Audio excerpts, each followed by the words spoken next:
Matthew, thanks very much indeed. Off to Paris now. The financial analyst Max Keiser joins us from there. Matthew was saying the talk is about who's going to be next. There will be more casualties, do you think?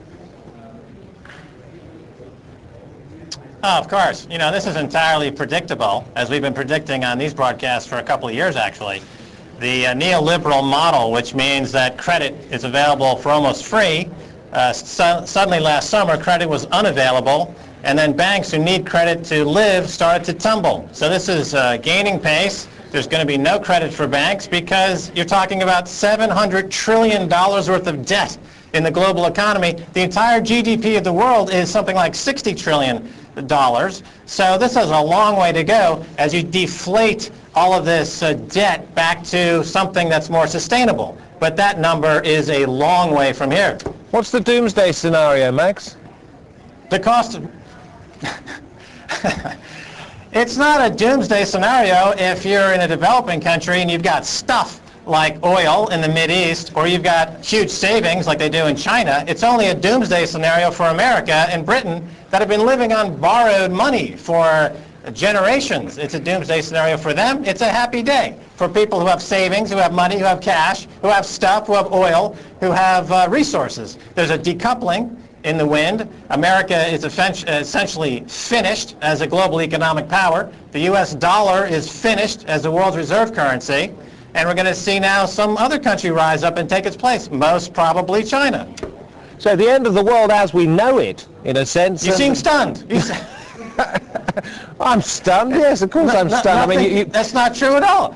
No, it is. You say there's going to be a financial shift, that countries that aren't rich at the moment are going to become rich, that those people who have money, only a little bit, are going to become a great deal richer, that those people who have pensions are going to lose out. It is the end of the world financially as we know. It's a new world coming. Look, George Bush himself, only a few weeks ago, said the problems on Wall Street is that Wall Street bankers were drunk. And that's a direct quote.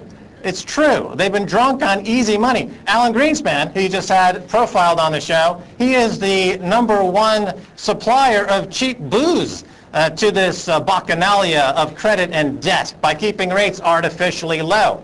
And the developing world's been crying about this and screaming about this for decades, you know. It's completely unfair. Trade is unfair. The U.S. has a reserve currency. The U.S. has dollar hegemony. Now the tables are turned. The U.S. is on the receiving end of a huge problem that they themselves made. So again, I say for the developing countries, there'll be a period of adjustment. But on the other side of this, you're going to find developing countries winning because they have resources. The price of those resources is going to go up. The dollar is a short-term harbor of safety. Trust me, anyone buying the dollar today is going to be sorry that they did.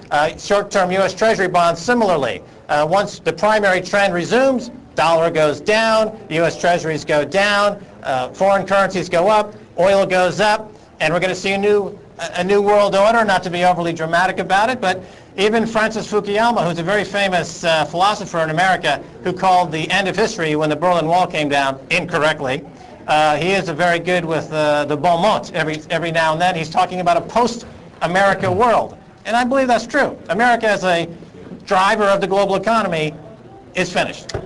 Max, thanks very much indeed. Look at these banks. They're going to zero. Not only is America as a global superpower perhaps finished, but our interview is too. Max Keiser, thanks very much indeed. They were once